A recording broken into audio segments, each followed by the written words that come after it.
आज हम भारतीय दोपहर का खाना बनाएंगे। हम मटर का सूप बनाने से शुरू करते हैं।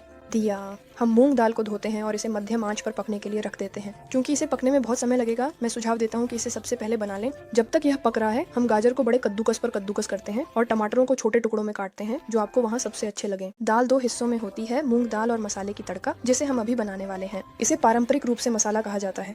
मैं तवे पर तेल गर्म कर रहा हूँ, उसमें काली सरसों के बीज और मसाला डालता हूँ। मैं मसाले में गाजर को थोड़ा भूनता हूँ और फिर टमाटर डालता हूँ। इस पल मैंने सोचा कि इसमें थोड़ा मक्खन डालना एक शानदार आइडिया है।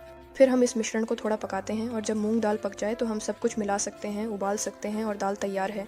लेकिन जब तक दाल पक रहा है, हम अन्य व्यंजन बना सकते हैं।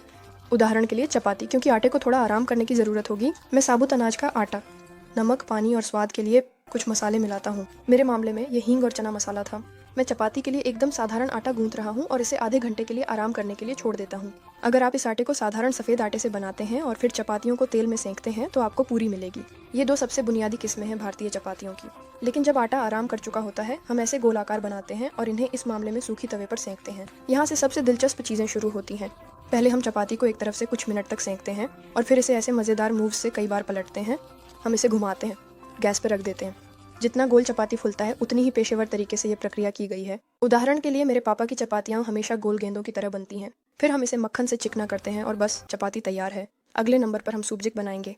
मुझे ये बहुत पसंद आया क्योंकि इसका बंगाली असली स्वाद है और बंगाली असली स्वाद सरसों के तेल की वजह से आता है। मैं इसे तवे पर डालता हूँ, थोड़ा भूनता हूँ और जब ये सच में बहुत गर्म हो जाता है तो उसमें सरसों के बीज और सांभर मसाला डालता हूँ। बस 5-10 सेकंड भूनने के बाद मैं पहले से काटी हुई आलू डाल देती हूँ। किसी एक पल में मैंने समझा कि सब्जियों की बारीकी से काटने का स्वाद पर सच में असर पड़ता है। इसलिए यहाँ मैंने काफ़ी छोटे बड़े नहीं टुकड़े काटे और मुझे अंतिम परिणाम बहुत पसंद आया। मुझे छोटे टुकड़ों में काटना ज़्यादा पसंद है, लेकिन अब सच में बहुत अच्छा बना है।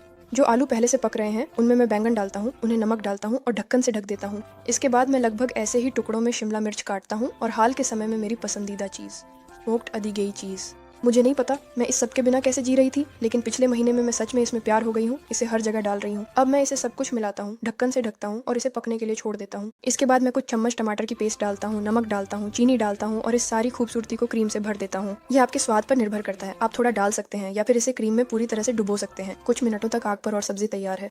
हम लंच के अंतिम चरण पर पहुँच रहे हैं। जब हमारा सब्जी तैयार हो गया या लगभग तैयार हो गया, तब चावल पकाने का सही समय है। मैं बासमती चावल को धोता हूँ और उसे थोड़ी देर पानी में भिगोने के लिए छोड़ देता हूँ। इस दौरान मैं एक बर्तन में तेल गर्म कर रहा हूँ, वहाँ मैं तामसिर और हींग भूनता हूँ। जब मसाले सुनहरे हो जाते हैं तो मैं चावल डालता हूँ और उसे वहाँ डाल देता हूँ। कुछ मिनटों तक भूनता हूँ और उबलते पानी डालता हूँ। अब मैं बस इसे पकने तक उबालता हूँ। तो शाम का अंतिम व्यंजन है रायता। भारत में सामान्यतः सलाद की संस्कृति ज़्यादा प्रचलित नहीं है, लेकिन रायता काफ़ी बार मिलता है। बस खीरे को मोटे कद्दूकस पर कद्दूकस करते हैं, कुछ मसाले डालते हैं, मेरे मामले में ये हींग है, फिर मिलाते हैं। आगे आप कुछ और मसाले भी डाल सकते हैं, लेकिन मुझे यही तरीका पसंद है। और बस हमारे लिए यह एक खास और भारत के लिए एक सामान्य लंच तैयार है। हमने आपके साथ शानदार मसालेदार चावल पकाया, ताज़ा ठंडा रायता बनाया, बांग्ला सब्जी को स्मोक्ड टच के साथ तैयार किया, शानदार गाढ़ा दाल और चपाती बनाई। बिल्कुल, जिन्होंने भी इस लंच का स्वाद लिया, उन्होंने इसकी बहुत सराहना की। बस इतना ही, और मैं आपको सफलता की शुभकामनाएं देता हूँ।